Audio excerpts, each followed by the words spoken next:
great city. I pray that you will watch over all of us as well as those within our city, and we especially pray for the families that have had their loved ones taken from them or injured, especially those that are dealing with the tragic shooting at Michigan State last evening. Give them comfort and the strength to know that you are there for them. In your precious name we pray. Amen. Amen.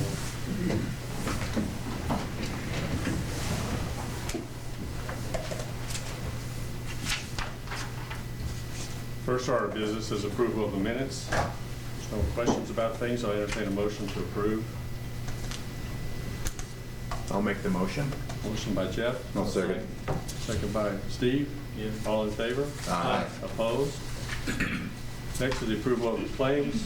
Once again, if you've had a chance to look those over, I'll entertain a motion. I'll make a motion to approve the claims. Motion made by Glenn. I'll second it. Second by Tim. All in favor? Aye. Opposed? So be it. First item on the agenda is a recommendation from the Board of Public Works as far as to approve a Huntingburg Alley Activation Project contract, and I'll let Rachel talk about that. Good evening. Good evening. You should have had 2 documents uploaded to Board Pack regarding this project.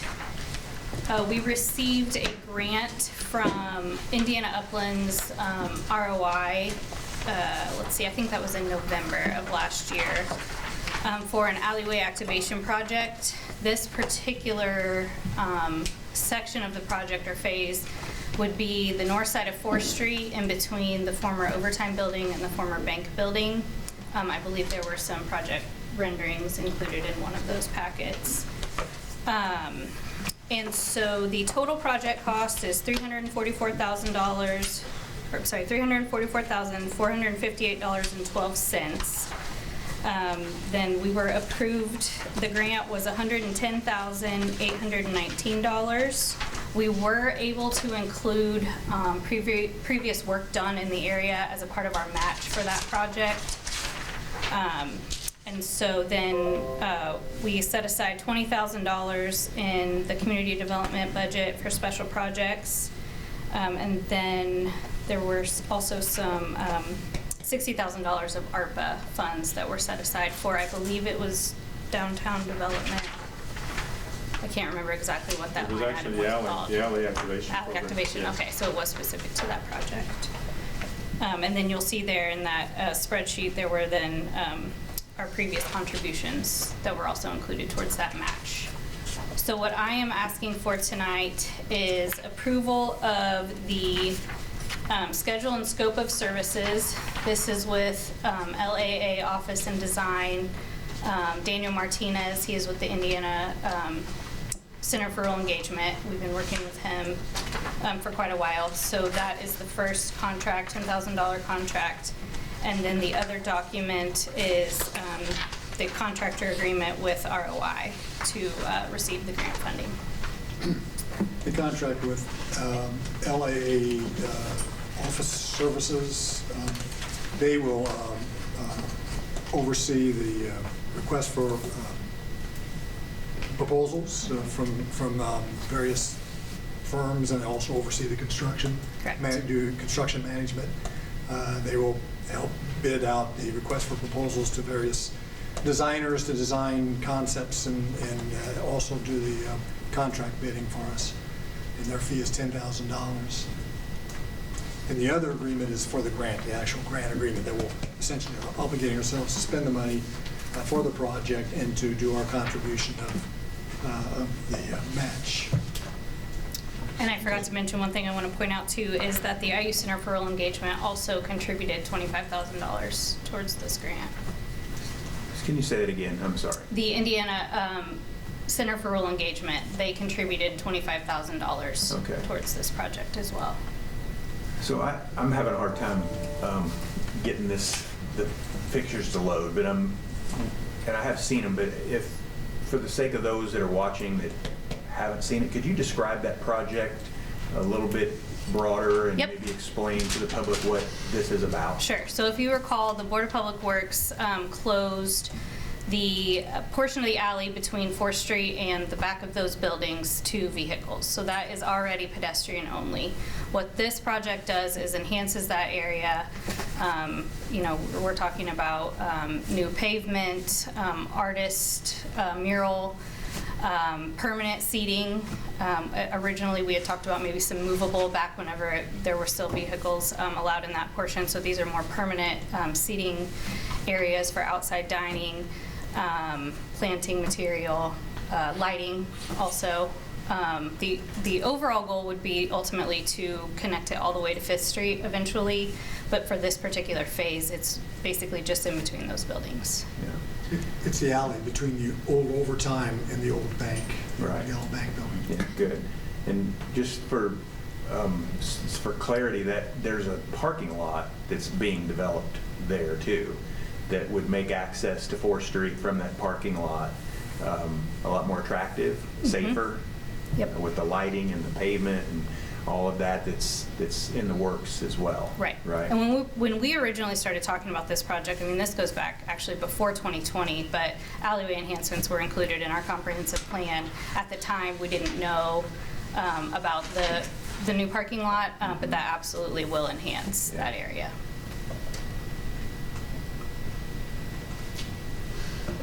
Is there any other questions for Rachel? So does this grant like paint the sides of the buildings for? Is that all included in that, or is that the owners of the building has to paint their building? I mean, there's potential there. We're going to put a stakeholder group together, which would include owners of those buildings, so they have input. Ultimately, who's in charge of the approval of the final design? Where does that come back to the council again then? Yes, it does, yeah. Board, I didn't know if that's BPW or the Yeah, council. Board of That's Public kind of Works my, will- that's the question I was going, who's The- the city rep for this? Yeah, so you're spending the money, you're authorizing the money if you approve it, so you should ultimately also approve the final design. But the Board of Public Works and Safety will make a recommendation because they're in control of alleys and public ways in the city. Yeah. Okay. Well, what we're discussing right this minute is we're only, the initial conversation is about the contract with LAA Design, am I got that right? Yep. Okay. And they're going to be the overseer, basically, of this project. They're going to help with the bid process and opening the bids and oversee, and they're just basically going to be the lead agency for design. Correct. Okay. And that's a $10,000 deal. Correct. And but we have the money in this That's included in this, spreadsheet in yes. here, it's included. Yep. Okay. Because there's two things going on here. I didn't want Yep. to get them confused. Okay. And I don't really have, that was my only question. And actually, Once they have all this, who actually does it, and he explained it, ultimately, it will eventually get back to here, but it's going to go through BPW first because that's their role. correct. And this Streets, contract alleys. actually was presented to them, and so they are making the Board of Public Works is making their recommendation to you to approve it. You said there's going to be did you call it a working group or a group of? A stakeholder group. Mhm. Yeah. Who are those people going to be? Yet to be identified, but people involved in the downtown. So mostly merchants, you're saying, or will it be council members or Board of Public Work members, or? I think it would be probably a good idea to include someone from each of those. Okay. So are you going to be putting that together? Mhm. Okay. That would be, I think that would be a common recommendation. Obviously, the building owners, because it directly affects the building Correct. owners. And then someone from the Board of Public Works or whatever, because they control the alley, and then city representatives of some sort, either council or city office or you, or I don't know if you're Right. on the board or whatever. So, okay. So we're asked to make a motion, we'll have to make a, We'll have to make a motion, two different ones. All right, Can we this- put them together? I just do one at a time. Okay, one at a time, okay. okay. So the first one would be for the project contract itself, Yeah, with the Yeah. design. which and is Design recommended by the coordination. Board of Public Works to start with. Okay. Any further discussion? Okay, I'm anything to enhance 4th Street, and not necessarily 4th Street, but people who are coming to 4th Street, which is all of our constituents, I think is a good idea. I love the alleys that have been lit, or the alley that's been lit. It makes going to the parking lots behind 4th Street so much more inviting, safer. it feels safer just to walk on 4th Street past what used to be a dark alley that's now lit. So I'm for this idea. I appreciate those that are pushing this forward. And so I'm ready to get this approved personally. So you want to start with the motion? Okay, so I'll make that motion. All right, Jeff. Motion made by Jeff, I'll second it. second by Tim. All in favor? Aye. Opposed? The next motion would be to consider the initiative grant agreement, which was all part of the same process. Basically, it's just 2 different agreements. Yeah, the second one is the agreement with ROI. ROI. Yeah. Can you explain that, and can you give me the Reader's Digest version? It's 50-some pages. Phil? Well, essentially, it is our agreement, our commitment to undertake the project and accept the grant, accept the $110,000 grant, undertake the project, and to expend, we're obligating ourselves to expend our match, which is, I'm sorry, I can't do the math off the top of my head, but That's it's, $60,000. well, it's Well, this was- 234,000, but most of that is being. Most of that's funded by- brought in front, with in-kind You've got- and all yeah, kinds of You've got things. the Yeah. breakdown. But we're obligating ourselves to commit to those matches and to actually to do the project. Okay. That was a Cliff Notes version. Oh my gosh. Yes. The Cliff Notes or whatever they are, yes. Is there, somewhere I read in here, there's a representative from ROI that will be doing certain things on behalf of the city, or did I get that messed up? I think that was the other one. Okay. Yeah, the ROI agreement, I mean, this is, I think, just their boilerplate agreement for us to be able to legally receive the grant funds. Okay, we're just receiving the grant funds, but And agreeing the fact that we're going to take care of the project. we're going to take care of the Yeah. project based on what, all the things that's in it. Correct. So if there's no other questions, do I have a motion for that? I'll make that motion too. Motion made by Jeff, I'll second it. second by Steve. All in favor? Aye. Opposed? Okay, Okay. thank you. Thank you, Rachel. And speaking about the parking lot, we were just talking about, Jeff just brought up, so we kind of have a semblance of going right into the next item. There's a resolution for interest to purchase. There's a 45 by 45 foot area behind the bank building that's actually owned by my wife and I. And so we need a resolution with an interest to purchase that particular property so we can complete the whole parking lot itself. With that involved also, there's a conflict of interest disclosure that I need to sign. The fact that you need to prove the fact that I am going to disclose that it's part of our property and that I have no say-so as far as anything is concerned about that type of thing. So with that, I would like to introduce a resolution, which is a resolution of the Common Council of the City of Huntingburg determining an interest in the purchase of real estate. And I think you have a copy of that. I believe I gave you a copy of that. As you recall, as with other properties that we purchase, this doesn't approve the purchase, it just declares that you have an interest, and you're authorizing the appraisal by 2 appraisers to make sure that we don't pay more than fair value for the property. Right. Those appraisals will come back, and you'll be authorized, if you want, to offer the average of the 2 appraisals to the property owner. But you're not committing yourself to do that, you're just authorizing appraisers. So I remember in a previous situation where we had to get an appraisal, actually 2 appraisals for a relatively small piece of property, where the appraisals cost a lot more than the property did. Are there any exceptions to that? There really is. There's an exception that provides that if the value of the property that you're going to acquire is less than $25,000, you don't need to go through the formal appraisal process. You may just negotiate with the owner so long as you don't pay more than $25,000. In this particular case, though, we're a little bit sensitive that it's owned by the mayor and his wife. And so I think the mayor is recommending, well, let's get the appraisals so that everyone can see that the city's not paying more than fair value. But it's up to you if you'd prefer to go and authorize someone in the city to negotiate with the mayor to purchase the property. He's got to file with the council tonight a conflict of interest statement. You may do that also.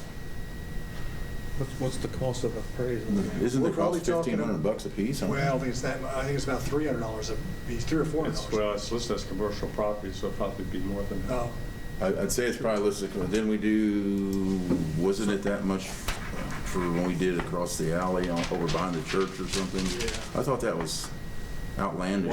One came in at $1,500 and one came in at $1,200 or something, $1,300. Yeah, for the appraisal, and they were wildly different. Yeah.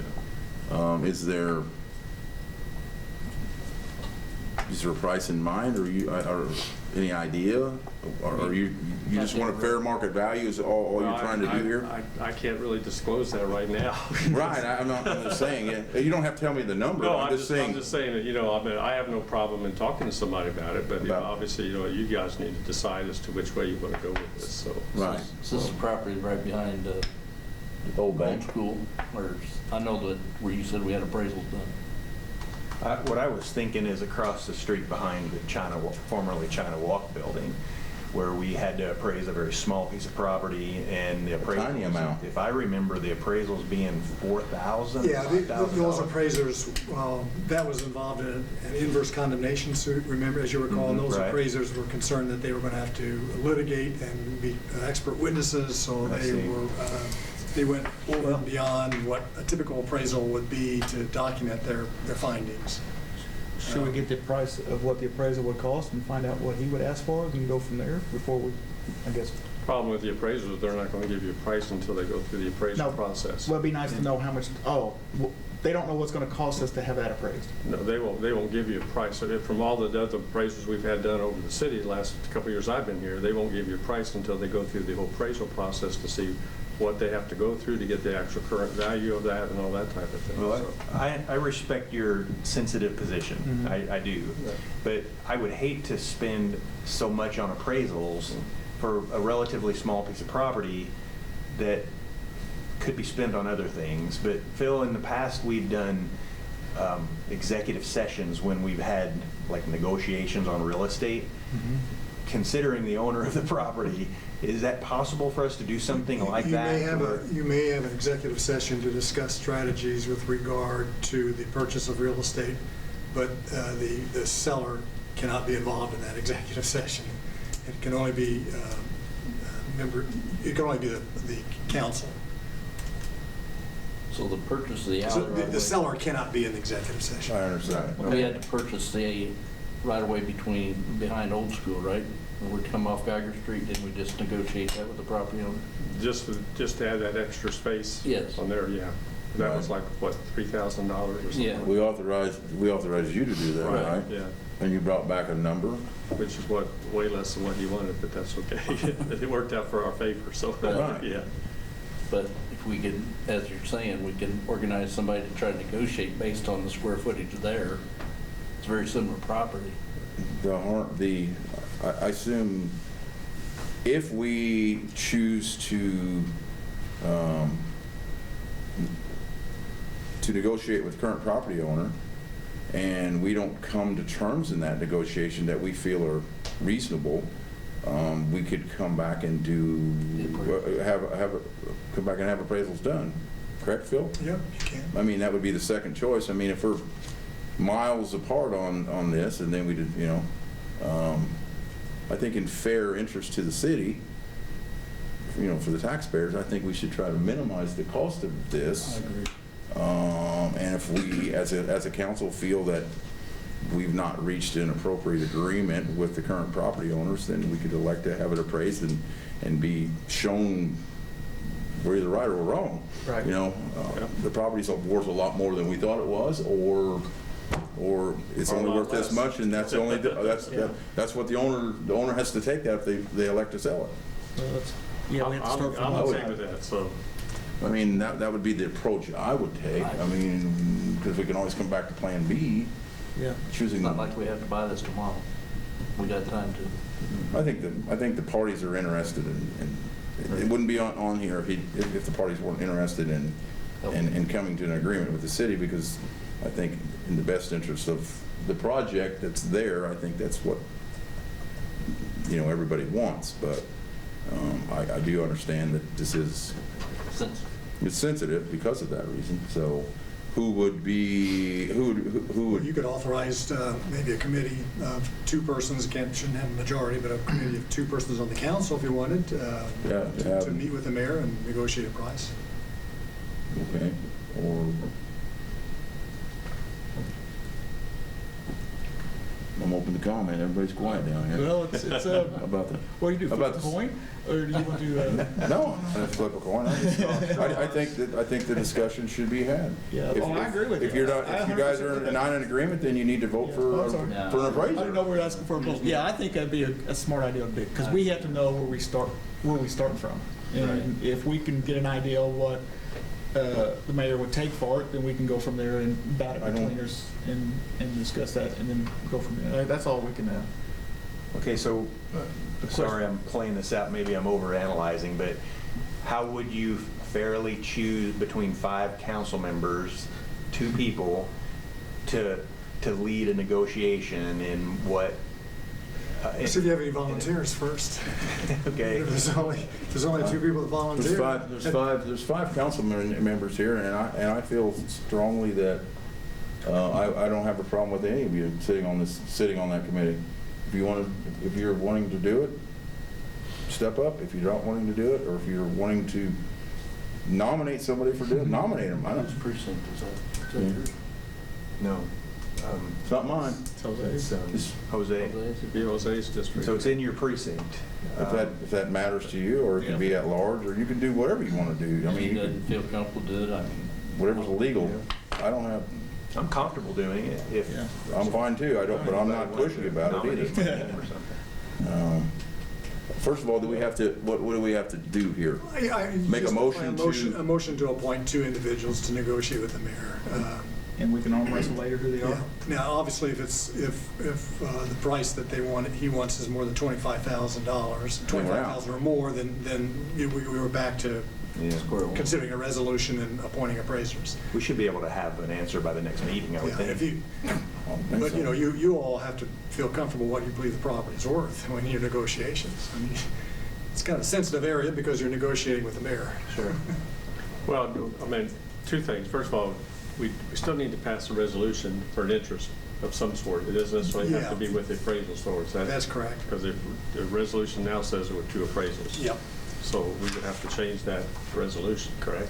Yeah, this resolution is this the one? The resolution you've got that I prepared doesn't provide for 2 I don't have it appraisals. on here. All I got Yeah, is you the don't, one I'm for sorry, you you don't, don't, we you just. don't. I got the other one, so that's fine. It is, the proposed resolution is a resolution declaring an interest in this particular piece of property, 45 feet by 45 feet, because it sits at the edge of a proposed parking lot. And you deem it desirable for developing that parking lot.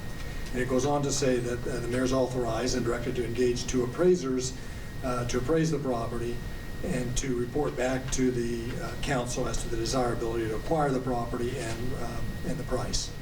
Final decision would be yours, though. That could be changed to just indicate that you're authorizing 2 individuals and name those individuals to negotiate a fair price under $25,000.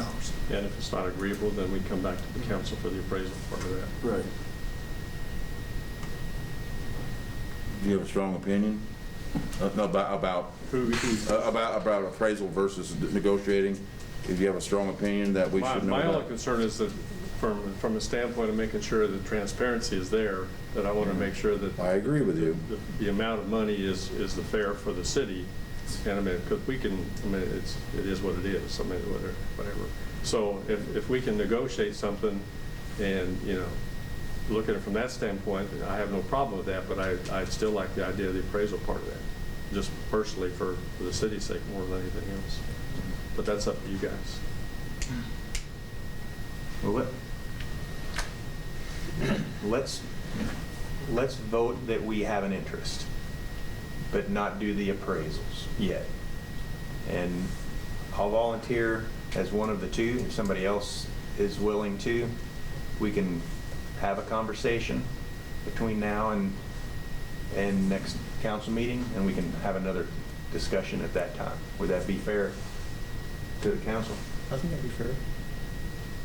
But I don't have any qualms about it, that's fine. I just want to make sure that, I think long-term, we're trying to save money for the city. Now, if we, but we're not, there's no, this is an outright purchase, so there's no, you know, it's going to be, you know, above board. So I'm not worried about that. If that's not fair, then, you know,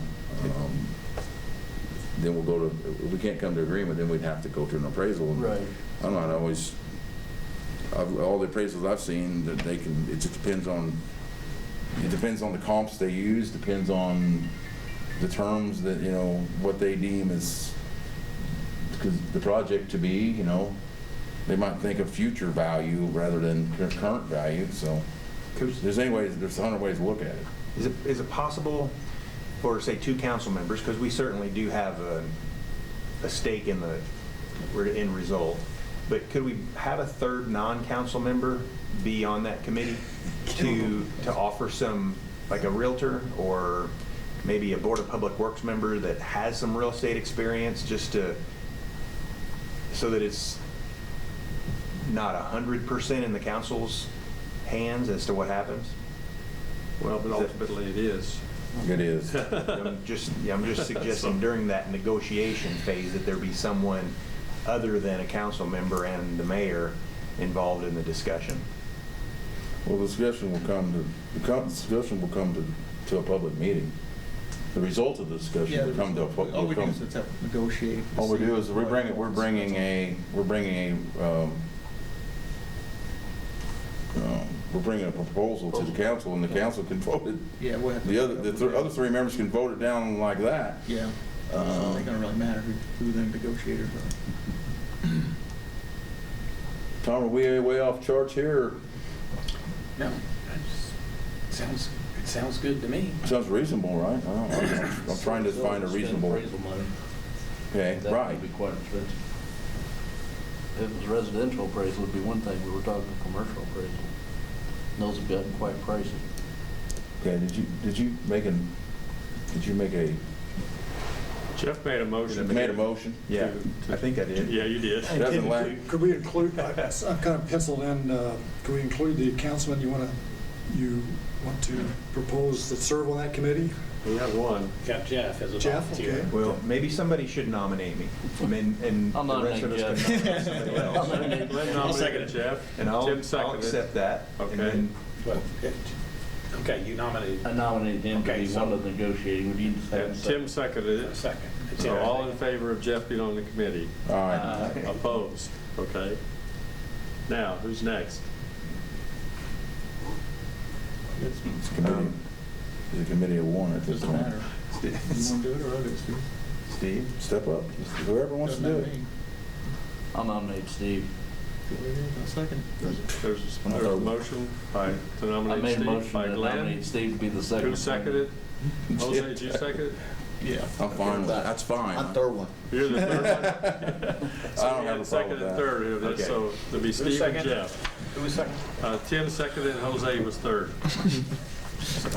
That's fine. Sorry for all the questions. I'm just trying to make sure that So I will nobody can question I will how this played out. Okay, I will second the motion for Jeff, if it's not been seconded.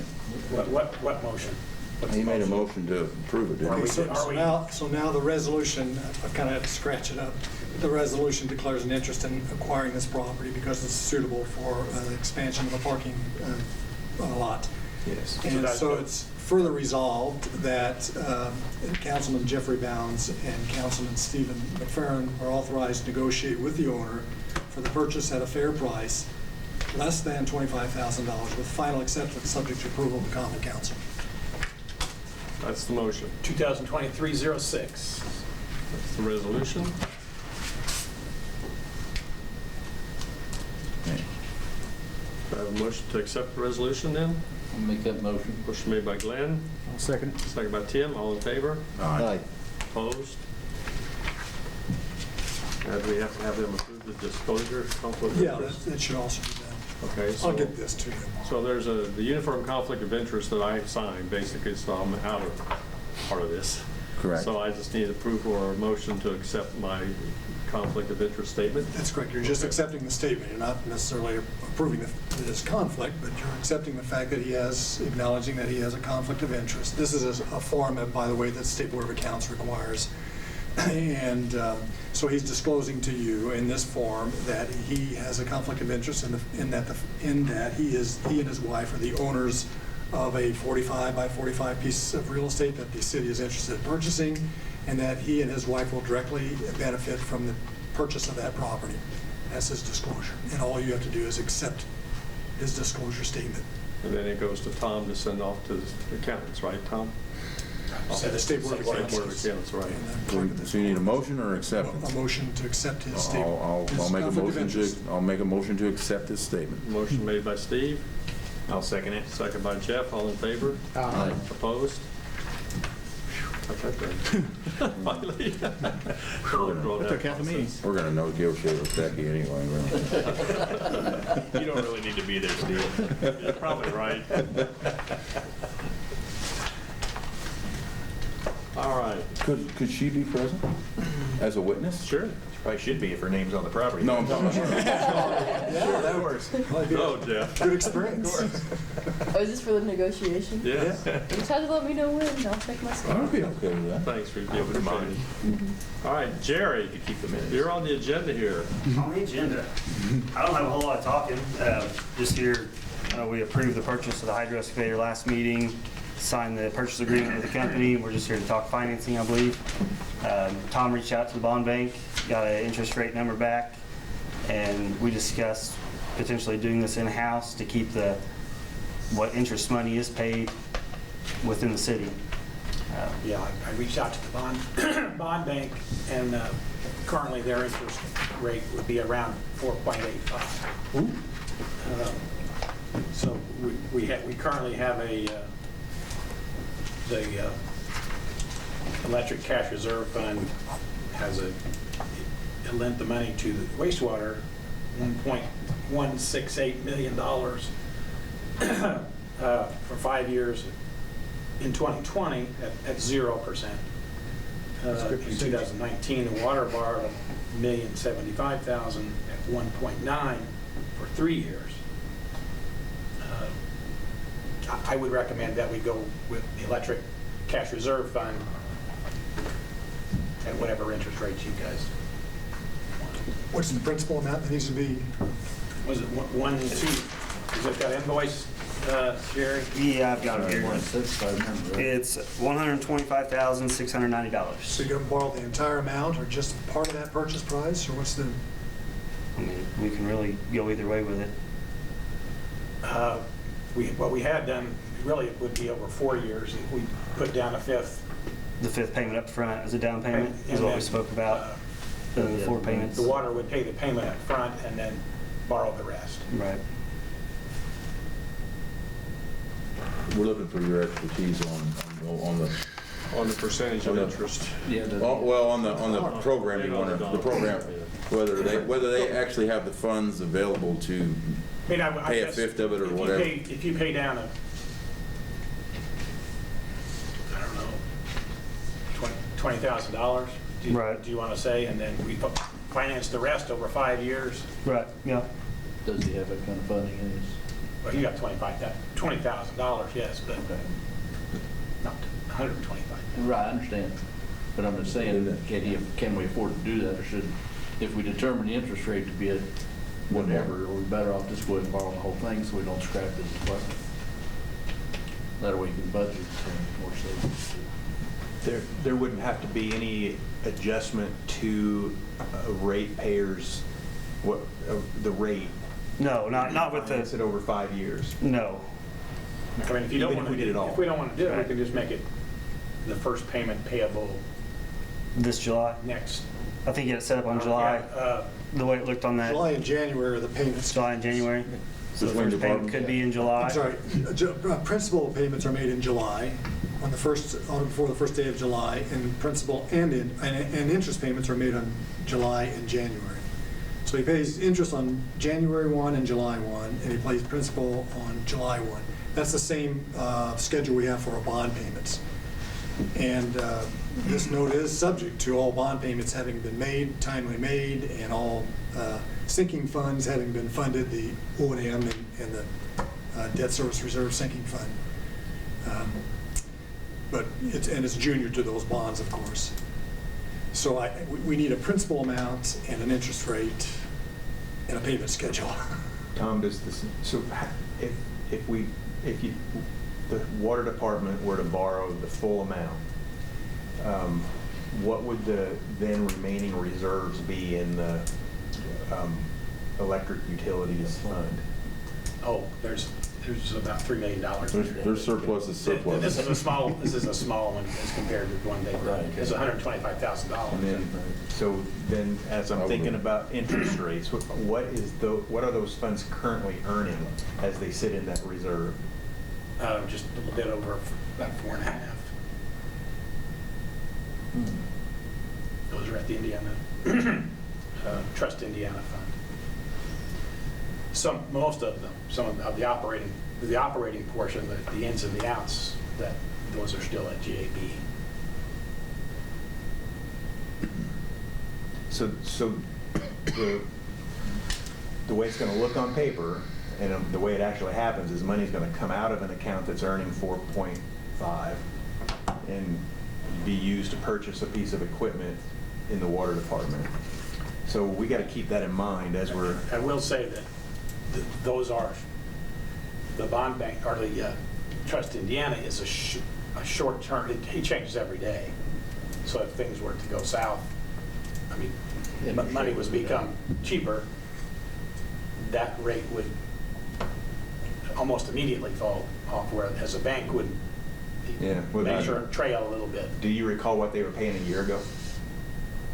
Oh, we weren't getting anything. Yeah, that's my Yeah. point. So it could go from 0 to 4.5 to 0 again. Is there a way, so sorry about me getting all technical here, but is it even an option to make a loan like this an adjustable rate that would be recalculated?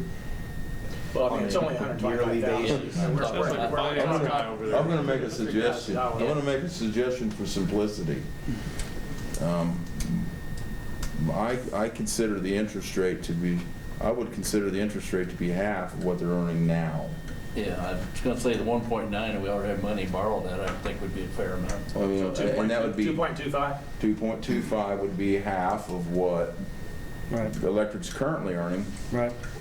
But that's not to say a year from now they'll be making that. So somewhere there's, but I don't.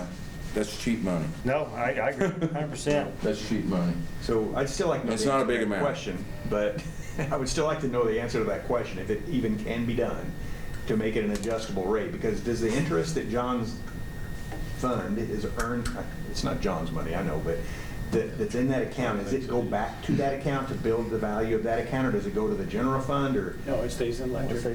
Okay, so if I were on the electric department, this is just me, but if I was on the electric department and I knew my money's earning 4.5, and I was going to then loan it to somebody else for 2.25, I wouldn't really reasonably like that deal, you know? Especially if the interest is coming back into my account that I can then use for future projects. It seems fair that if we can't do an adjustable rate to fairly compensate John's fund for that, then maybe we need to think about that as we're setting an interest rate as to what's fair to John's department.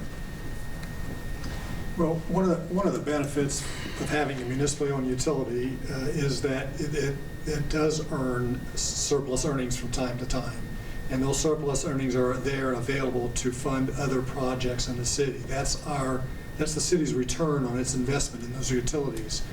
And so there's nothing wrong with making below market rate loans to a city utility. Now, to make a below market loan to some other function or entity that's not owned by the city would be inappropriate, obviously, but I don't think there's anything wrong with using the return on investment that we've earned over the years in the electric utility to make a below market loan to a water utility. I see that from a So long as it doesn't ratepayer. jeopardize any Yeah. obligations that the electric utility has, and as we know, it wouldn't. Yeah. So I get that from a ratepayer's perspective. It's not going to matter. So whether they're paying a little less to John, a little more to Jerry department, or vice versa, it won't make any difference. Will it to John, I guess, in his account's earnings? And should we acknowledge that? He's not here to ask at the moment, but His say we would work Before the utilities. Yeah, it's not his sale. I get that. But we have a certain level of respect for you guys, and I want to make sure we're doing it in a way that doesn't cause. I mean, it's tomorrow. whatever you guys come up with is fine with me. That's like that 4.85. If we've got to do a 4.85 like the bond bank, I would rather give that money to John than give it to the bond bank. I'd rather Yeah, I keep it agree with in-house. you too. You know, I just, But you got closing costs on the bond bank, right? So, $150. It's not much. So I'm trying to make a point. I'm not arguing with anybody, but there is a real possibility that later in the summer, the Fed lowers interest rates and that bond bank interest rate goes to 3 and then to 2. We should keep that in mind too as we set a rate. So it doesn't have to be 4.5. I just think we all need to be aware of these possibilities and come up with a number. So let's talk about it. 2.25, 3, 4.5. I was trying to come up with the total money you're talking about here, and I haven't been able to do that, so I haven't. Maybe this thing. What is it, about $5,000 a year in interest? If it's 4.5 on We're talking 120. around $100,000 then, Yeah, but then it'll go down. right. So granted, it's not a lot of money in relation to the 20 million we sometimes negotiate with the bond bank, but That was what I was getting at. yeah, This is that's a good point.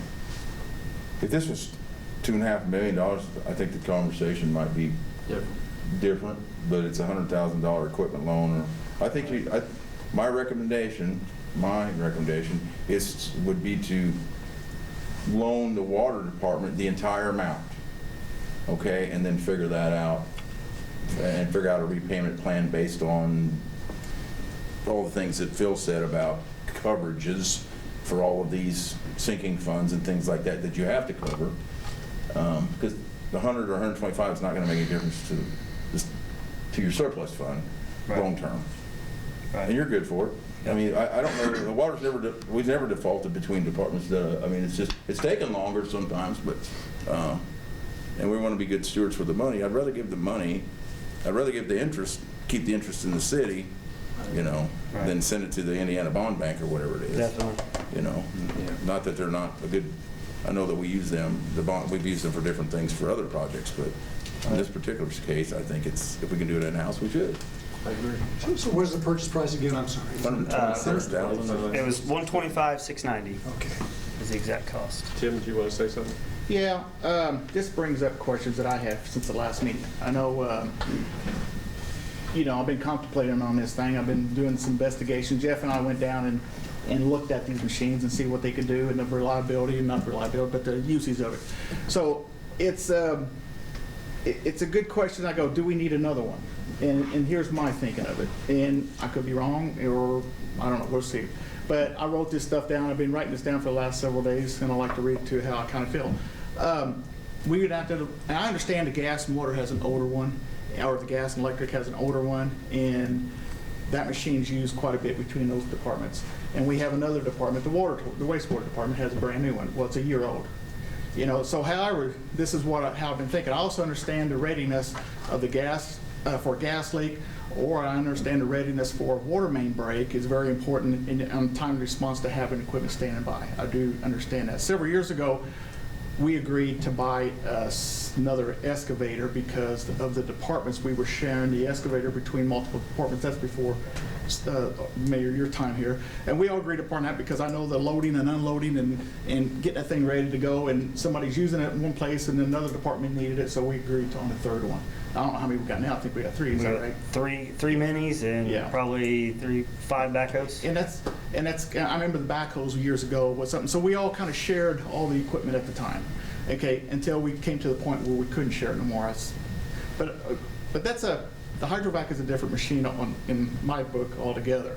So what I'm thinking of, the water department is a first line of two departments, and we have to have a wastewater department. If you don't have the water department, you probably don't have a wastewater department, because you need both of them really to have it. So to me, one's priority over the other, so to speak, and that's my opinion. But under this impression, it goes back to the topic of discussing of how the Board of Public Works should be involved in this and discussing this thing. My question is, who owns the machines in the city?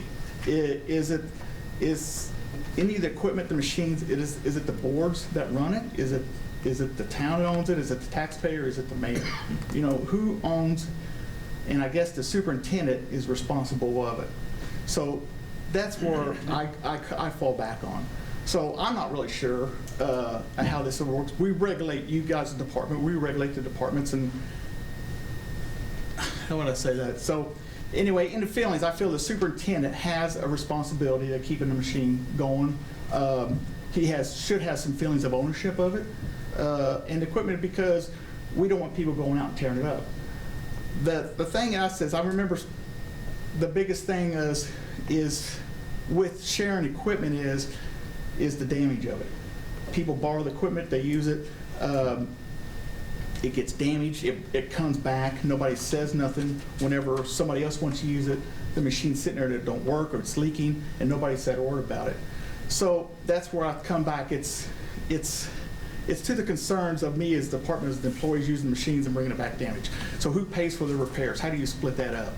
And if you can prove who proved it, I mean, that's another thing. How do you prove back who broke it? But so this leads to me to believe that the city has steered away from holding people responsible for who damaged an equipment. You know, I should be up to the superintendent to find out who it is, and we should have some kind of disciplinary action if it was intentionally broken. If it was broken and nobody reported, that's one thing, you know.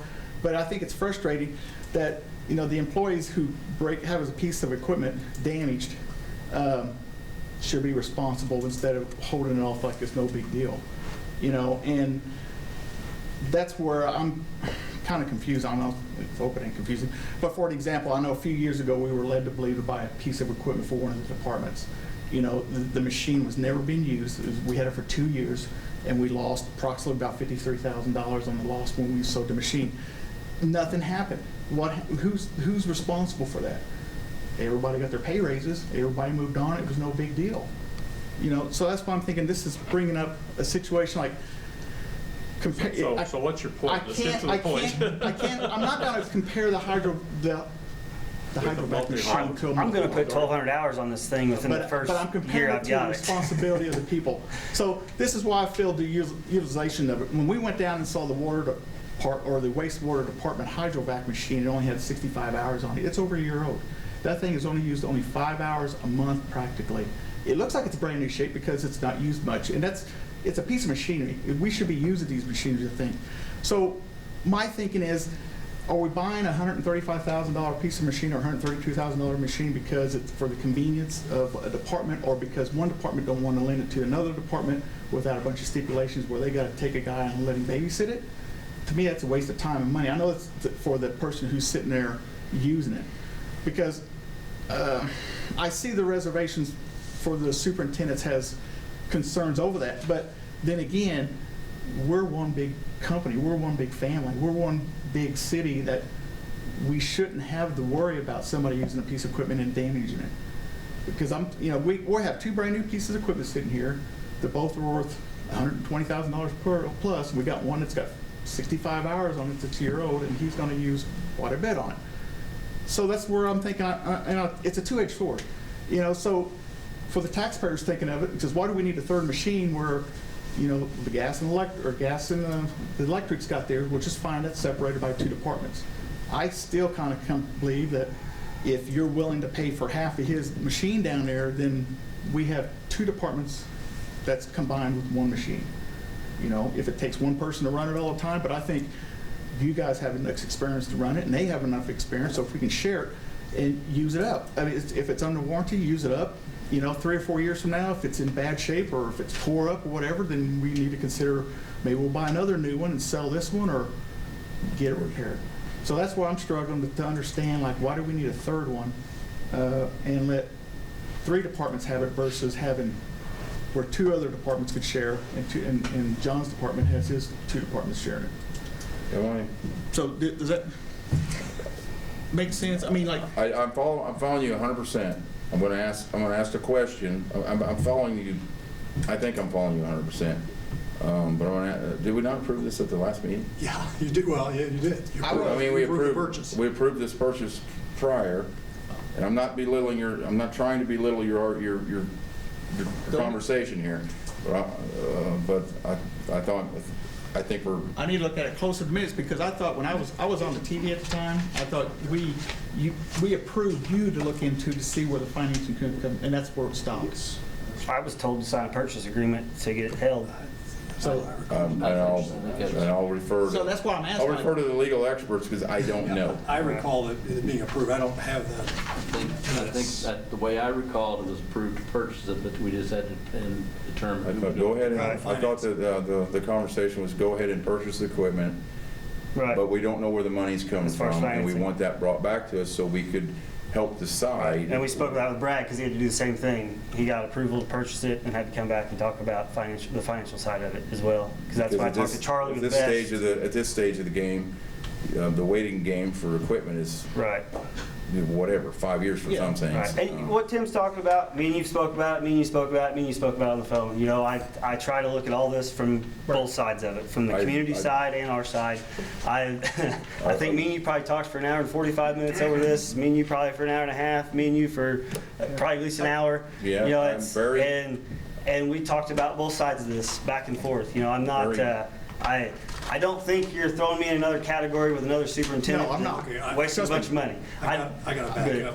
I'm looking at the minutes that you just approved, and it does say, after the presentation of the bids, Austin's bids for $125,690, motion was made by McFerrin, seconded by Kissling, to table the request until more complete financing information is available.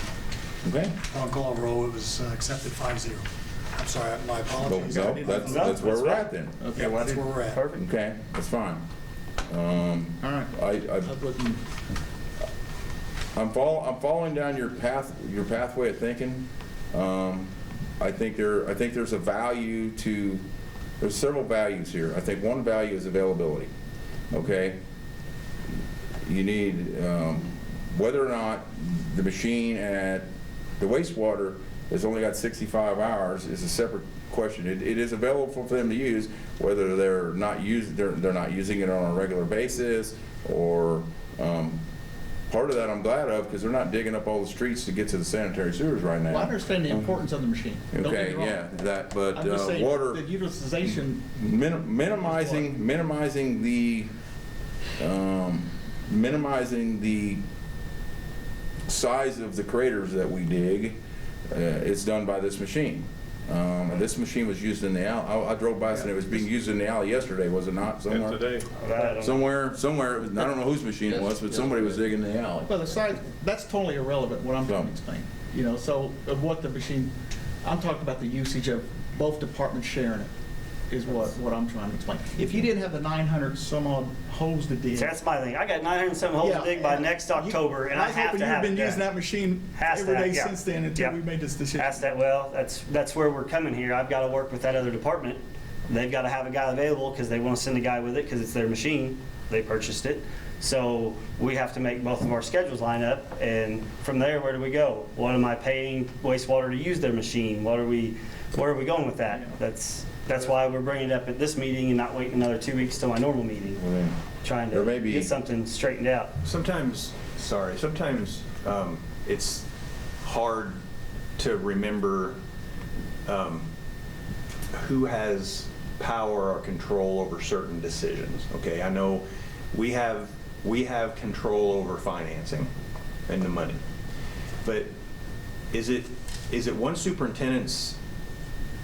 Is it possible for a superintendent to say, no, I own that machine, and if somebody else uses it, we're sending somebody along with it, increasing the cost to that department that's borrowing it, or depending on how the finances are arranged, or is that, Mayor, they all report to you? Well, Is that's that why your- I was just sitting here listening. Yeah. Okay, basically listening to all the stuff. Obviously, if two departments are not getting along with something, all they can do is let me know that it'll get taken care of. By saying that, though, obviously we have to look from a standpoint realistically as to, it's not so much the fact of them getting along together, it's a matter of usage, basically, as to when they need to have it and how they need to have it. So that's what you all need to decide. It's not so much the fact that somebody's criticizing because they're not. Oh, no, me and wastewater, we get along great. Fine together. Right. That's not the point. The point of it is that if you all decide that they don't need another one, then it's my job to make sure that they get used the way it's supposed to get used. Okay, so. But it's up to you. But if you see the fact that there's a need to have the other machine so that they can both use it at the same time when the need arises at the same time, that's what you all have to decide. Yeah. I'm only here to do what you all decide which way you want to Yeah. go. Well, And I can tell you right now that if they ever came to a situation where they were disagreeing about somebody bringing something back or not using it, it'll get taken care of. Yeah, I figured that was the Yeah. case. I just am trying to clarify where we have say and where we don't, Right. okay? And I was wondering who owns the equipment, you know? Yeah, who- back to City owns the the question. equipment. The city owns the Is that equipment. equipment so technical? Well, we need technically, though, Technically, each department. Well, each department is under that, but The it's municipal, all. the wastewater, or the water, what do you call it? Wastewater is on. No, I know, but a water department is a utility. I mean, They're all, the utilities are enterprise funds, which act as businesses in themselves. Right. So they have their own fixed assets, they have their own balance sheets and income statements. Okay.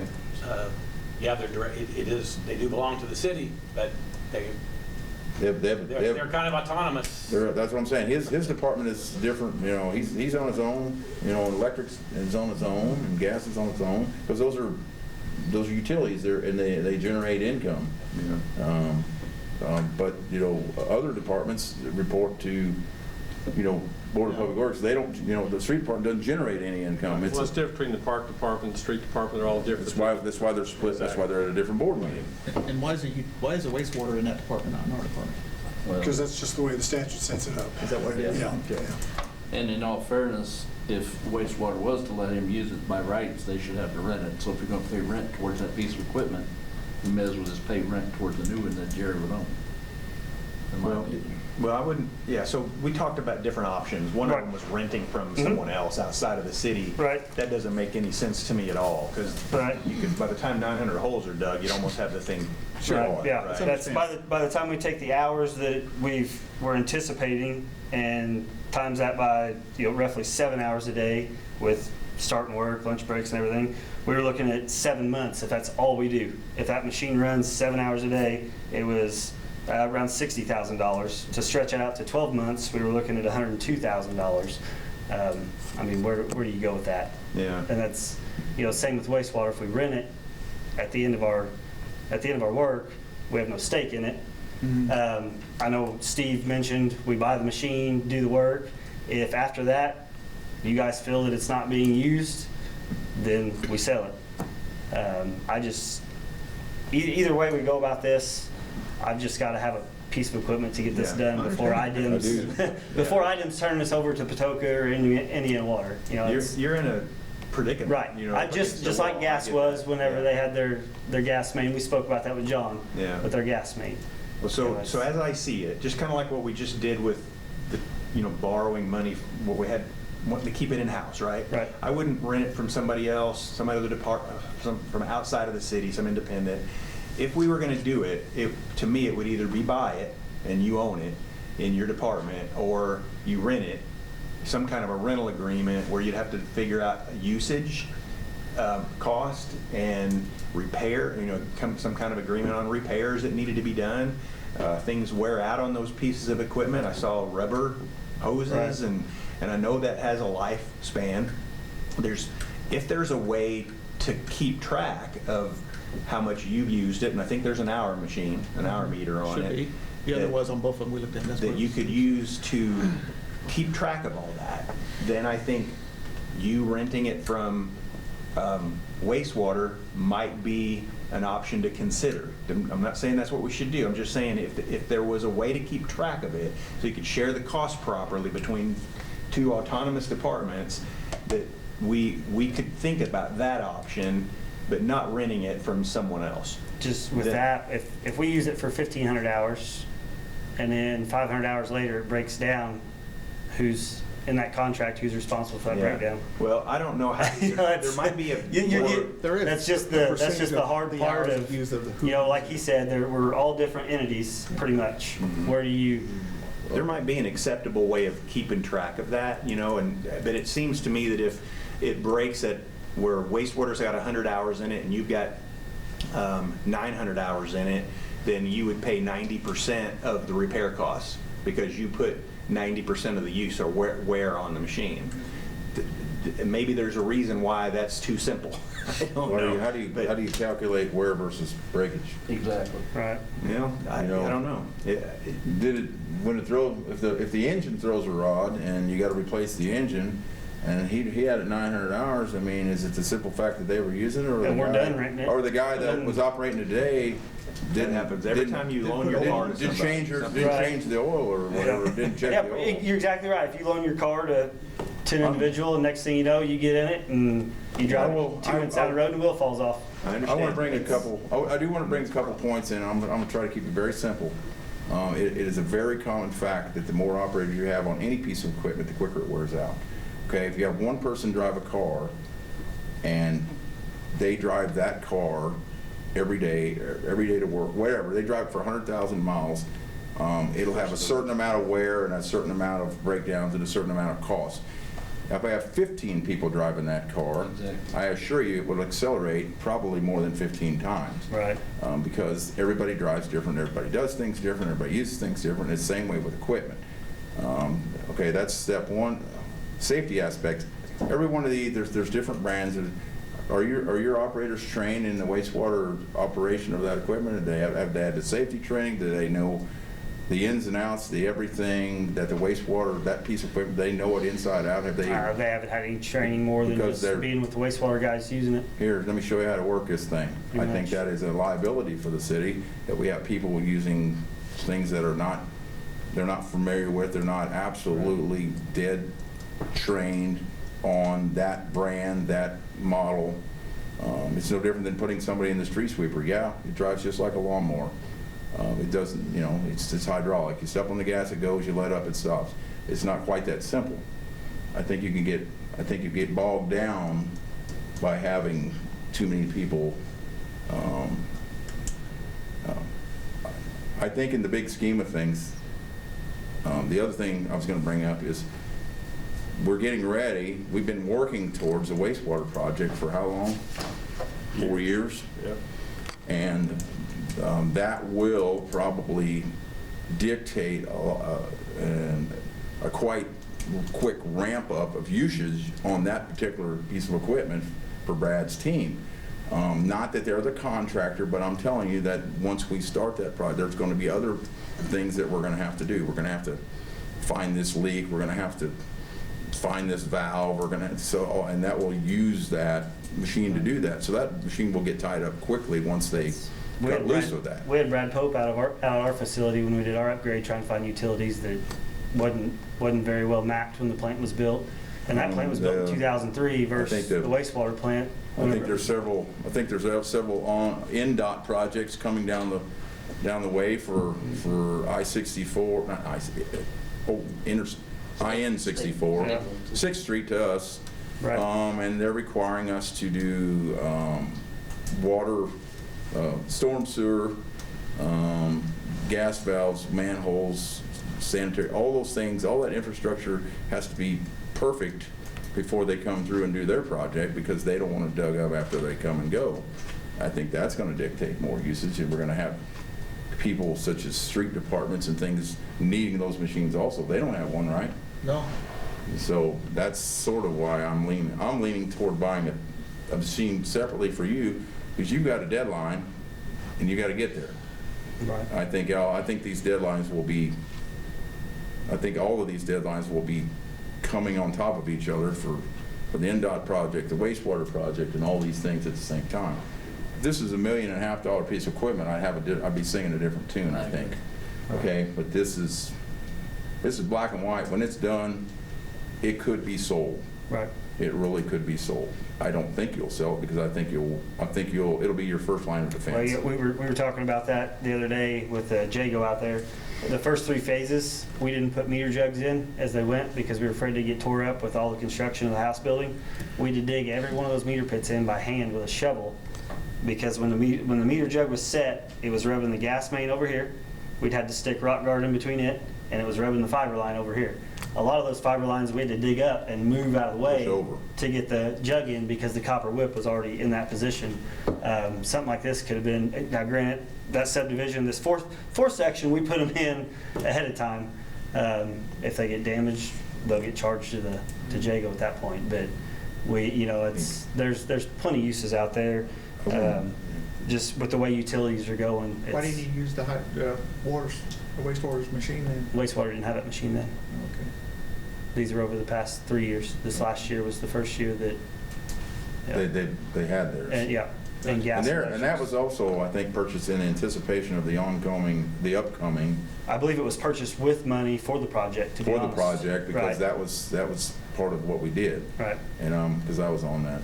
Rachel, am I right about that? It seems right, doesn't it? Yeah. I remember that, but I think that was because we know what's coming, so we want to be ready. Yeah. I'll walk on either side of it, but I don't know where we're at here. These are good discussions. It's helping me to make a decision, so it's. I did. I think totally separately, if there's something that's not being taken care of, I think it needs to be brought to the mayor, and then we need to address it. If there's superintendents or employees that are not taking care of equipment, or there are issues that are things that are being brought back, that's a whole different conversation. You know, Well, that's these kind of where these are maybe where I utilities that we're talk digging to around. That's some not in a people, real they don't congested share stuff with area. you more because of That's how close these. Is that old news that happened when I worked here 30 years ago, or is that stuff that happened 12 months 2 ago? weeks ago when I discussed why. Well, I know, but I'm saying, or these incidents, I have people. I didn't get the time frame of it, but It's very I was just told important. that the other day, and I said, well. I had people working, when I worked here at the street department, I had people that were, I felt, abusive to equipment, and they no longer work here, through attrition, things like that. That things, you want the best of the best when you're dealing with yourself. I think it's 2 different subjects we're talking about here. Yeah. So I do too. back on track means Let's let's go back to whether it's the machine you want to purchase or whether you're not going to purchase it, and how you're going to purchase it if you do want to purchase it. So. Can the general public speak on that before you make a vote or no? Because I know about the last meeting and before it gets voted on. Obviously, we have the chance to talk at the end of the meeting, but can we talk about it before or no? Sure, go for it. I wouldn't object, no. I just have a couple questions. Number one, you look at the cities around us, when it comes to $300,000 machines, I think we're the only one that would have 3 machines. Obviously, one's a little older. One, you look at the use of the one we have at the wastewater with, obviously, we talked about 65 hours. Comes down hardly ever getting used. Obviously, it does get used a little bit. You talk about upcoming projects that we're looking at with the city, with wastewater. Obviously, that work that involves that scope, that will be covered by the general contractor, not by us. So I wouldn't think that their machine is going to get taken up too much more with the upcoming project in the next year or two. We talked about they always have to send a guy with the machines. I guess my question is, did that used to happen when we traded excavators back in the day? Did a guy have to come operate if it came from the street department to the park department? And if not, why is it happening now? So that's one question. Another question is, we talked about training. Jerry, I know you mentioned last meeting that you were looking at probably purchasing this exact machine, either John had or It's not the exact machine, they've got all their updates and everything else. Even from Brad's machine to this machine, I assume that's why his machine was $96,000 and this one's $126,000. inflation today usually. Of course, but they said there's a lot of changes that they made with it as far as where the boom's mounted and some things like that. Well, we're going to train our guys on this new machine the same way we can train them on the old one, correct, probably? I would assume so, yeah. Okay. So that would be an option that we could look at. I mean, training-wise, I don't disagree. We shouldn't have any Joe Blow operating, but I do think, it's not out of the scope to train one other person or 2 other people, so therefore we wouldn't have to train that guy. Who's training them, and what training are they using? I'd like to know how wastewater was trained on theirs. Me too. Because I'm pretty sure it was the rep came down, said, "This is how you operate," and they trained themselves. So, that's a totally different conversation, but we do need to Training does need to be done.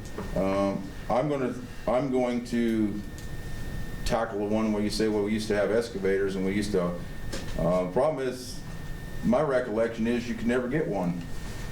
The park department never. They had to wait till it was a rainy day in the middle of January if they wanted to do any work. And I think that serves the city poor. I think we should have nice parks, we should have nice streets, and we should have well-maintained utilities. To do that, I think you have to invest. If you don't go forward, you go backwards. Don't disagree with that. My question was on the bringing the other person with it.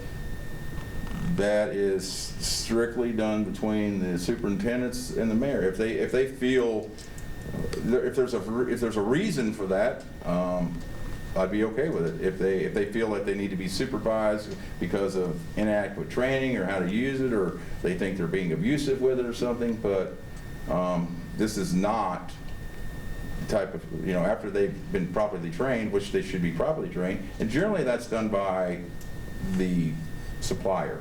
Correct. You know what I'm saying? The manufacturer, the supplier, the sales, the rep. I don't know what term you want to put with it. It may not be the manufacturer, it may be the repping company. They may have 15 different manufacturers, but that should be done on the front side, and that needs to be ongoing and updated. But that's a different conversation.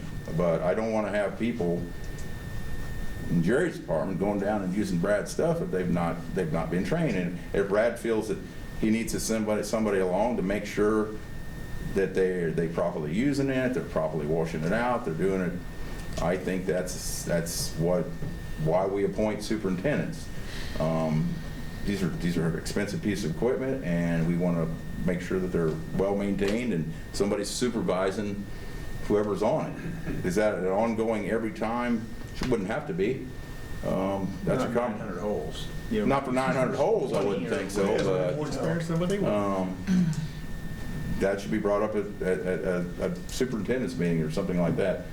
We're not here, the city council is not here to dictate what the departments do interconnectedly during the week. Here to justify the payment, that's what I'm trying to get to, just the acquisition of it. My question is, so we purchased this, we used it for 900 holes, roughly a year and a half, and then we turn around and, yeah, we can use it for spot holes a little bit here and there, but, we're gonna have two pretty well brand new machines sitting in our lots. So we go to sell it, and then we turn around and we lose the taxpayers, potentially thousands and thousands of dollars on, we think taking that into consideration too. Nothing is selling for what we're buying it for. Vehicles maybe, but that's going downhill.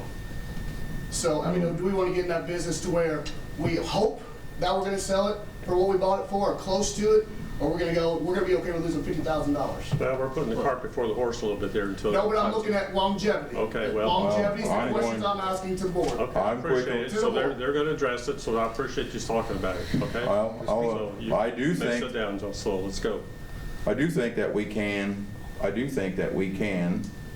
justify the use of it after the 900 holes, okay? Just for pure safety of the employees. There are so many things buried in the ground that I have no idea what's buried in my own front yard. I've lived there for over 20 years, okay?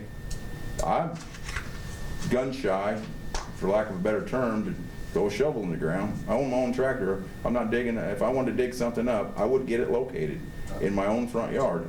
These guys, these teams of people, these departments, they have no idea what's being bored in, without their knowledge. Now they do this directional boring and everything else. I think nearly every hole you dig, you've got to explore with one of these, jet vac machines where you're using compressed water and you're vacuuming out the dirt so you see what's there. How many times have you been surprised when you dig something up? Every time? How many times? Almost every time you dig in a hole, you find something you didn't know was there. I think that's going to be the commonplace. Every time you do a service line repair, a service line install, water main repair, fire hydrant, That's the big thing. street department relocate. If they're going to put in a new curb, you need to relocate something back. It took them. They relocated my water meter because it was too close to my driveway and it was getting damaged.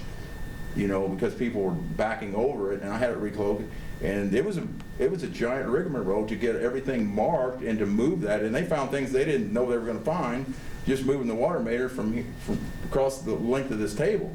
So I think this is the safest way we have at this point to do this. I don't think this, of all machines, I think this is one of the things, and I'm very, very adamant about, I think this is actually adding safety to the employees of the departments, because everything is hidden. I worked for the street department for 9 years, right at 9 years. Every time we stuck a shovel in the ground, we found something we never knew was there. And there's a lot more stuff in the ground now, because that's been many years ago when I worked here. I appreciate your questions, appreciate you bringing things up, and I'm sure the council members will take that into consideration, so I appreciate it. So Thanks, James. So, Jerry, tell me if there's anything to, because I'm not taking a position here. I'm trying to understand, right? Right. To see if there's a way to save a little bit of money and use the other department's equipment or buy one. But is it logical, maybe you guys can help me with this too, if you had one piece of equipment that has, I'm making up a number because I really don't know, never heard anybody say, but let's say it's got 2,000 hours worth of life in it, okay?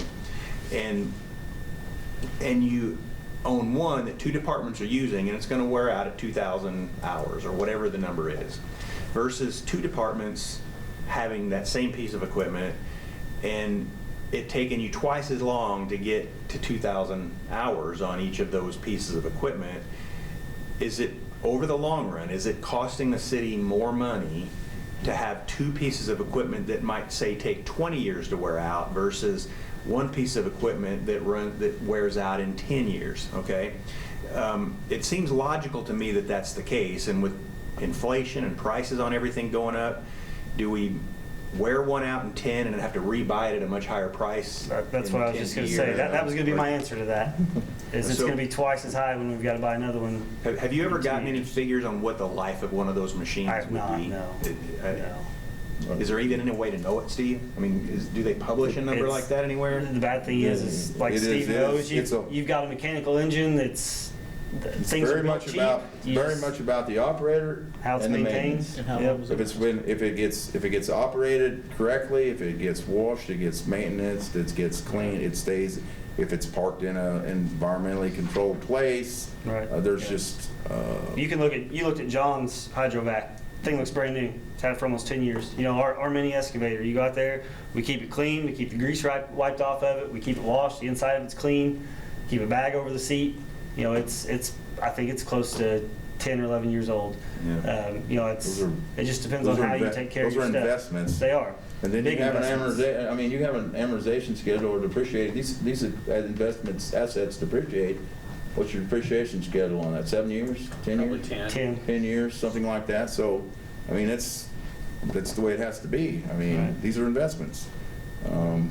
These aren't tax dollars we're talking about either here. Right, as a business, These are municipal utilities. utility funds that we're And creating. that's like you talked about safety. With 811, as a locator, you get 2 feet both ways. You get 4 feet. You go out there and dig, paint marks here. You dig up a set of sparkling roots 18 inches from it, and you're paying for it. Not only are you tearing up Sparkling roots. electric line fiber, you're paying for it. If it is electric line, there's safety of your employees that are around in that area. It is becoming, that's the world it's becoming. There's just so many utilities in the ground. And another thing that to me is a high priority for me to get clear on before I go one way or the other is just how often would we foresee that you got to dig 900 holes in 16 months, something like that, right? Right. And you're, nose down, digging those holes, and wastewater calls and says, we got kind of an emergency here. We can't wait till the pre-designated Thursday when we had requested or reserved the use of our Right. equipment, right? We got to have it today. Yeah.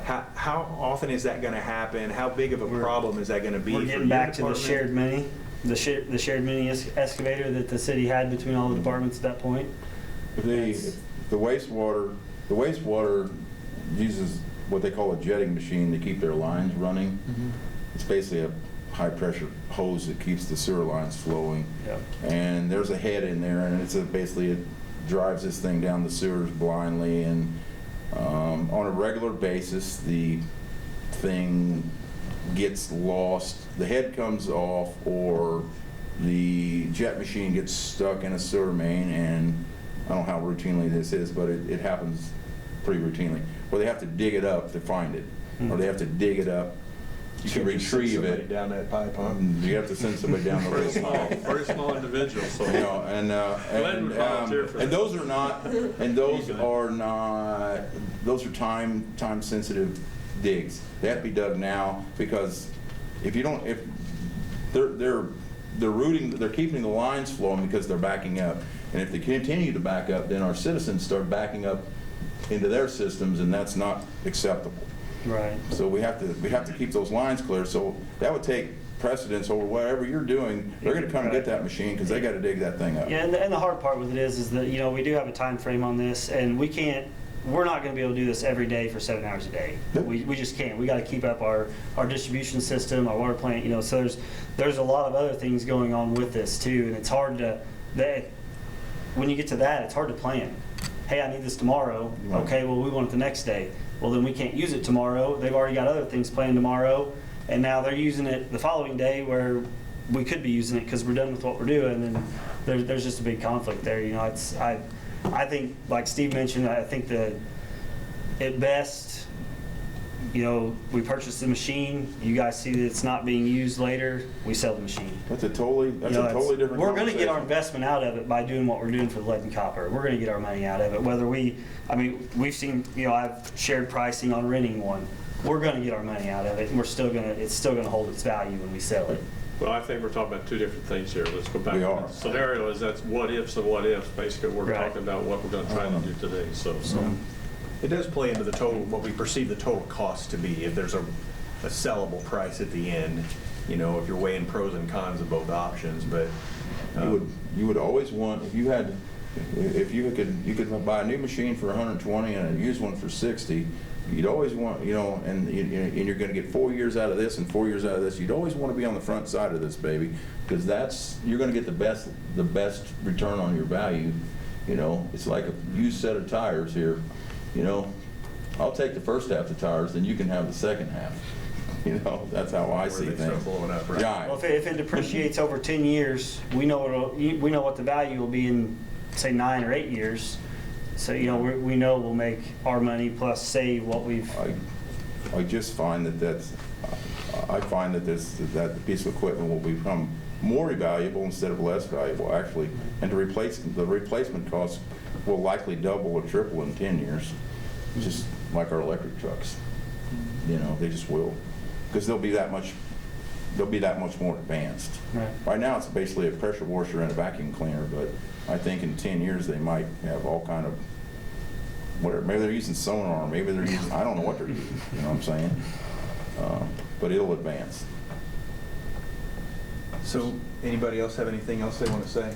I'll let you speak. Go ahead. Well, I'm just going to ask Phil. So, as I understand it, we got two things now to decide. One is to move forward on buying a piece of equipment or not, one. And then to finance. The second thing is how do we pay for it? That's correct. Okay? So, with the first question needs to come to a vote, right? Right. So, Otherwise, the second question doesn't make any difference. Doesn't- doesn't matter. So does anybody else on the council, before we move to decide, does anybody else have anything they want to say about it? Jerry, do you? No, honestly, I think we've covered it. Okay. I make a motion to move forward and purchase it. Motion made by Glenn to move forward to purchase the equipment. I'll second it. Second by Steve. All in favor? Aye. Opposed? Aye. So 4-1. Didn't hear you. I said aye. Okay. So That's next, fine. Now we need to figure out how we're going to pay for it. And back to that suggestion, I'd suggest we borrow the money from the electric department. And I think in being fair to John, I know he's making more money, but I think if we come up with say 2.5% interest rate at this time, that would be somewhat fair. I'm okay with that. Are you Considering making the a range in motion? the last year's been from 0 to 4.5, that's probably fair, yeah. So was that in form of a motion? Yes. Okay. I'll Motion say, made I'll by move this Glenn. along, make that a motion, Okay. yes. Do I have a second for that motion? You do. Second by Second Steve. by Steve. All in favor? Aye. Aye. Opposed? Wait, I'm sorry, but I got a question. Did you suggest, you say we're financing the whole thing? Or you- Yes, I would the suggest whole we thing finance is the whole 2.5? thing. For- In- 2.5%, Yes. 125, 681? 690. Over 5 years. You would do that, wouldn't you? The whole amount? Yeah, 125, 690. 690, Can we just borrow 125? whatever. Can you come up 690? Yeah, we can do that. Just Is makes that what what we we want want to to propose then? Yes. 125? 125 and we'll pay for the rest. 125, okay, Turn 25, And so, 2.5% interest, for 5 years. 5 years. First payment due in July. so just make the principal payment $25,000 each July. Right. Okay. Would that work? That comes out to 125. Motion made. Motion This made, done. second. Yeah, whatever Kisley- you did, I was Kisley just McFerrin. clarifying. Do you want to make him another motion? I think we made them all. Okay. All right. Did everybody vote? I think everybody voted for that, didn't it? It was, we want to go through it again, since we changed it to the 125 instead of 125. Roll call, you need a roll call? I don't want to. If we want a roll call, we'll do it. Kisley. Okay. Aye. Yvonne. Aye. Bounds. Aye. Ware. Aye. McFerrin. Aye. 5 ayes, no nays. Thank you. All right, sorry about that. Thank you, guys. Don't be sorry. Good things happen that Good way. discussion that way. That's, good things happen this way. Okay, Phil, I have nothing. Tom? Yeah, I guess. Look at that stuff. Got right off. First of all, we've got Jerry brought him up. an additional, proposed additional appropriation. Yeah. Familiar. The ARPA funds were appropriated last year. The appropriation ended at the end of the year. So in order to continue to spend those funds, they need to be appropriated again. That's normal. Well, We do it, yeah, yeah. this was, we couldn't do it in the budget because they were still appropriated within 22. So that appropriation fell off, and now we need to additionally appropriate it for 23. In addition to that, the city is receiving money from the opioid settlement. We get from two different sources, well, same source, but there's a restricted and an unrestricted. The unrestricted is just that, can be used for whatever we want. The restricted part, there are restrictions on it. A lot of them have to do with, education, opioids, and, treating people with that they've been affected, addictions. I think it also includes some police, the police can use it for enforcement. So to be clear, so what you're saying is if a city employee or a family member of an insured employee could use that money to? No, the city would have to do it, but Means- the city would be behind Okay. spending that money, just Okay. like any For other those types of fund. educational things and all that type of thing, Right. training things like that. But there's a whole of restrictions. Okay. So anyway, what this is an appropriation, additional appropriation in order that we could spend it if the needs arise. And have we done anything with the $965,000? That was the balance at the end of 22. So that was about $1.7 million. Yeah. Part of that's what's carried over, is what we're talking about, that we Yeah. haven't used it for. It's already been appropriated. Yeah. The other part was appropriated and part of it was spent. 2022, yes. This is the unspent portion that the appropriation fell off at the end of the year, expired. Okay.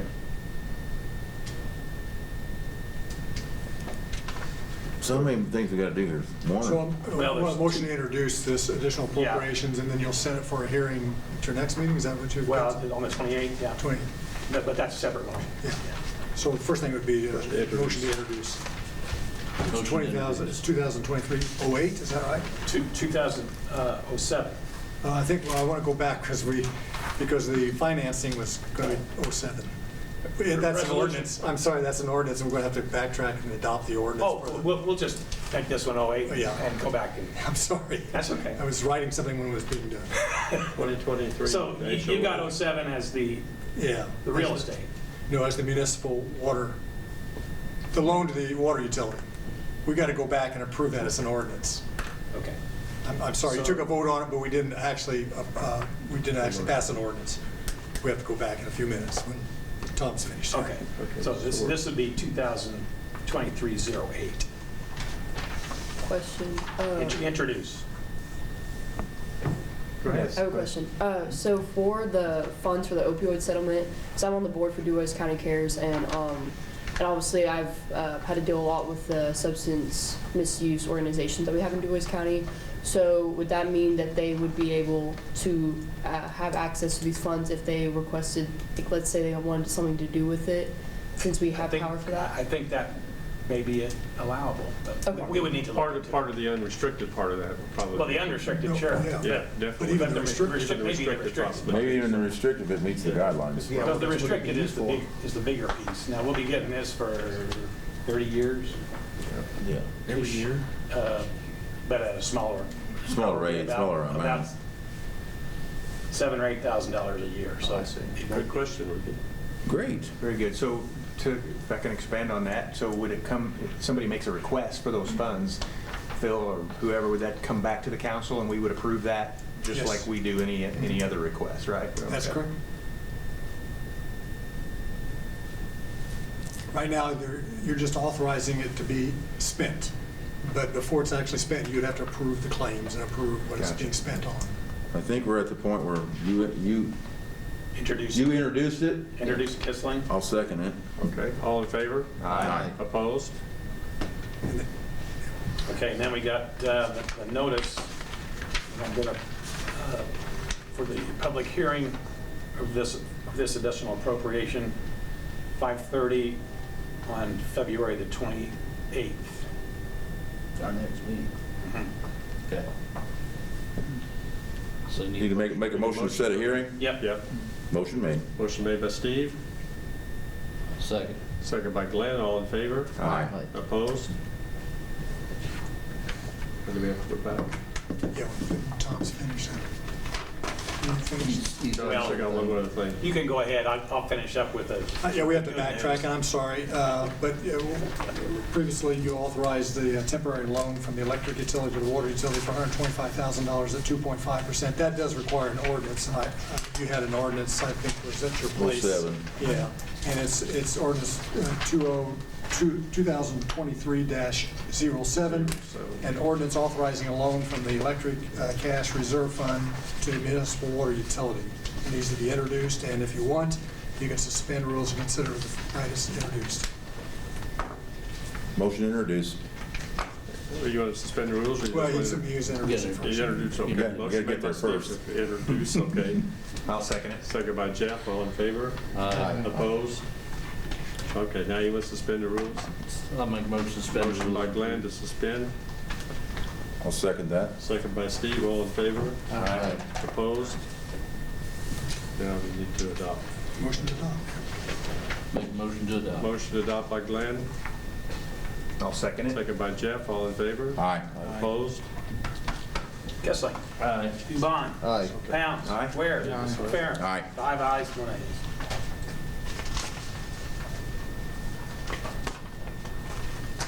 Now we're square again, right? I got it. I'm almost ready. The last thing we can talk about is the utility write-offs for 2022. They're $7,853.75. If you compare that to last year, which was 19,166. Big difference. The Trex, I do believe the Trex program is really, Seems to work much better. Seems to be working. Yeah. we're getting bad debts before they become. Debbie's on before they get a chance to go bad. The other thing, this year Indiana had two, as you recall, they had two rebates, two income tax rebates, a total of, Percentage. what was it, $500, $400 a person, or? Something like that, Something yeah. like that. So those were dinged. a Those were lot. captured, those were captured. So it could be serving as a deterrent even for people to know that, hey, I can't really Yep. walk away from this anymore like I used to, or, I hope it is, yeah. Also, then we can still pursue, someone has to pay the wastewater, right, Phil? Yep, those are liens, and we will pursue those. Against the owners, yes. I did, And we'll pursue all these if we get leads on where they are. yes. This, just because we write them off doesn't mean we forgive them. That's right. No, and there's a lot of them that were previous years that we've gotten, I mean, if you could, Yeah. That you've written off. that we've got Yeah. Money back. That, we got reimbursed, Are you kidding? so I didn't. Trex program. I never dosed, I don't know if I just, we had 3 deceased in the past year. Is that something that you're currently keeping track of, or is that, I just, I didn't notice that previous years. If they have died and there's no estate open, there's really no way to collect it, because Right. it means there's no assets. There's an estate, you can go to the estate, but there is We would file a none. claim, and we would pursue it in the estate. So I just thought that was interesting that We do I, that, correct? well, that's We good do if numbers. there's an estate open. It's actually very telling Every time a as to where the bad problems debt lie. dies, we follow, make sure there's an estate open, we file a claim in it. is that bad? so I just need you to, So we need a motion to approve the write-offs. Motion made. Motion made by Steve. I'll second it. Second by Tim, all in favor? Aye. Opposed? Anything else, Tom? no, I think that's it. Any other item from the council members? I do have one thing I'd like to ask. I do too. Okay. What? You first. Okay, so the council meetings being on the website for people to view, to watch, is actually creating some interest from the community as to what's going on. I'm applauding us doing that every week, but it's also created some requests that I've received from people asking if, one, if the agenda that we have access to could also be put out there in the public realm early enough for people to, if they identify an issue that they are passionate about and want to share their opinions with a council member prior to the meeting or come to the meeting to share their opinions, they would like to know what the agenda is in advance of the meeting. And so I'm not sure if there's any requirement for filing the agenda, but how could we be more accommodating to getting that agenda public by, what, Friday maybe, prior to the Tuesday meeting? Yeah, well, the agenda has got to be available at the meeting site for people that physically come to the meeting. You're not required to post it online. And as you know, that agenda changes almost up to the time. Like today, we're adding things before the meeting. But I guess there's a possibility, to the extent that that agenda is in some format that can be published, it could be put on the website. It's on the website. It is on the website. Yep. When does that go up? As soon as I get it, I post it. When would that I do normally not be, create the though? website. I do not create the agenda. Someone else. That's what I'm creates saying. the Is that agenda. a- I post it as soon as I get it. So what happens is, one of the office personnel emails all the superintendents and myself and Tom Yeah, the as to group. whether or not there's any items that they want to add to the agenda. The mayor's already got items on the agenda, and so it may be me that's the last one to think of something that has to go on, or it may be Tom. But usually I think those are probably ready by Friday before, certainly by Friday before the meeting. Usually Mo has them done by Friday, unless something comes up over the weekend or something. So we could actually post that the way we have it on Friday, with the obviously it's subject to change, obviously, kind of go from that standpoint. Yeah. So, Rachel, would it be hard to highlight it on the website somewhere so it'd be a little easier for people to find? Like, there's a link where... There's a section that says meeting agendas. You just click on it and they're all there. Okay. I've not gone there to find an agenda, so I'm not, Yeah. you feel like it's simple and easy for people to find? When you go to it, where do you actually click? Is it on Excuse there me? now? I'm asking when you go to it, what do you Okay. think? 'Cause Do you I've ask for looked as well. permission first? I mean, don't just blurt stuff out. I'm just asking a question. Okay, I'll ask you whenever it's open to okay. the public. Oh, you have a question, you can ask it now. It's under council. I went there, and then where we should go from there. Agendas. I don't, the mobile is probably different than desktop. I'll have, and I don't have my phone up here. I'll have to pull it Maybe she up, could but- talk to him later. Yeah. Yeah, okay. She can explain it to you later, James, if you want to, as far as how to get on there, so.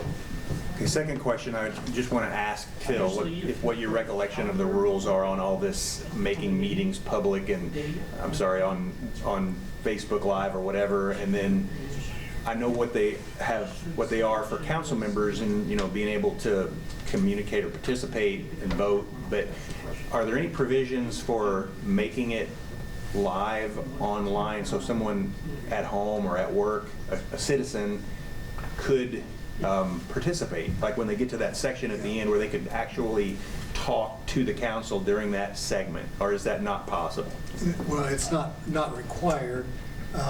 As you know, public meetings are just public meetings. They are meetings at which the public may attend and observe what is going on. The public has no right to speak at a public meeting. They do have the right to speak at a public hearing. So the only time we would be required to have interactive voice with somebody that's attending on Zoom is if it were a public hearing. Okay. And we can only have public hearings on Zoom if there's a public emergency. We may have public meetings on Zoom or electronically, and you may, as you know, you may participate, so long as everybody here can see and hear you, and all the members of the public who are participating electronically or observing electronically can see and hear you.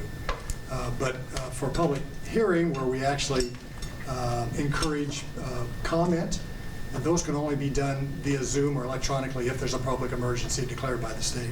Okay, I gotcha. think we've been pretty accommodating to most people that come into the meetings and ask to speak. I mean, we pretty much let them do their thing, so to speak. Yeah, We've never asked somebody not to. I don't know that we want to open, as Phil said, if they're not here publicly, that they would be able to address us. Sure. If they have that much interest, they should be able to. Yeah, and there's a lot of things that will be said if you have the protection of a television screen between you and the Yes. people you're addressing. Exactly. That may not be said. It's You much may not have the different. courage to say publicly. Yeah. at a It's much meeting. different at the podium or on sitting at the table. And it would also tend to expand the meetings, extend them, and you may not be able to get the kind of discourse you had tonight on very important public matters. Yeah. So if it's important enough for somebody to want to speak to it, they should come to the public meeting and be asked to be put on the agenda. Yeah, I don't disagree with that. I'm just wondering what the capabilities are, the requirements, and all that stuff. So I'm not hearing that enough to make it something that I would even propose. But I think having it on the website with the agenda, I think it's a good idea. I think we should put maybe a disclaimer on there, though, that it could be subject to change at times. Yeah, I do. And I will say today's is not current because there was a last minute change and I did not receive the update. I get that. Subject to I change, understand that's a right? problem. Exactly. Well, How hard is it for you to put that on the homepage, like right on the front, so people don't have to dig into it to find it? Is it possible to put a link right there on the front? Is that hard to do? I'll have to check with the website designers, but I don't think that would be hard to do. Okay, all right. If you don't mind, just That'd be a good let me thing know. to do, really. Yeah, that's what I think that's an easy thing, Are we hot saying link just it. council Yeah. or will we like Board of Public Works, Park Board? I mean, are we talking all agendas or just? Why not? Why not put on Yeah, the we agenda? can- Let's look into If there's it. a link on it, yeah. Yeah. I mean, if we're Yeah. posting them there, it might be easy. Where they show, they just show up on a higher priority spot. Yeah, I don't think it's gonna change what you do, because you put them on there anyway, right? yeah. We just need to put them on, probably need to put them on there as soon as we can. If they are gonna be subject to change, unless if something comes along, a statute or something comes along that, you can't change your meeting, prior to 24 hours or something, but currently that's not the case. No. I mean, you can do what, No, you can adjust your agenda even at the the meeting meeting. date. at the meeting, yeah, and I'm in favor of that, so. They can. Any other council items to be brought out? I want to continue on the chicken conversation, but not tonight. Okay. With Phil's, when I was out of town, Phil gave out sample ordinance, and I'd like to adjust some of those, and then maybe bring it back another time. Okay. So we can just get this thing squared away. Yeah, and get it I over think- with once, one way or the other. I think just listening to Ms. Bolte at Yeah. the last meeting, there's some things that I would recommend changing in that And I draft. wouldn't object either to putting her on some kind of committee to go over that type of situation, just, that way you can kind of work together with everything. So she seems to have some experience as far as, obviously, she has the chickens, and she's done her research, a lot more than probably all of us have, so. I'll reach out to her, if that's okay with everybody. We'll just get something, hopefully we get something more going and get it approved or disapproved one way or the other. How about that? Yeah. I like the idea of having a committee of some sort that, maybe Paul's department and others that have an interest in the topic, whether they're pro or, for or against it. I'd like to hear all of the different opinions before we make a decision. Yeah. I don't think we're going to resolve that in one meeting. I think that's why we should Yeah, I have the agree. committee and get it so you can bring something forward. Once again, it's like anything, you got to bring something forward. We got to bring something forward to talk about, because, We'll we could continue to work talk, with we it. could talk till 10 o'clock and never really get anywhere, so. Good. Any other council items? Make a motion to adjourn. Any citizens items? Motion to adjourn. Anything else? Okay. Motion to adjourn by Tim, I'll second it. second by Jeff, all in favor? Aye. Opposed? Okay. Thank you.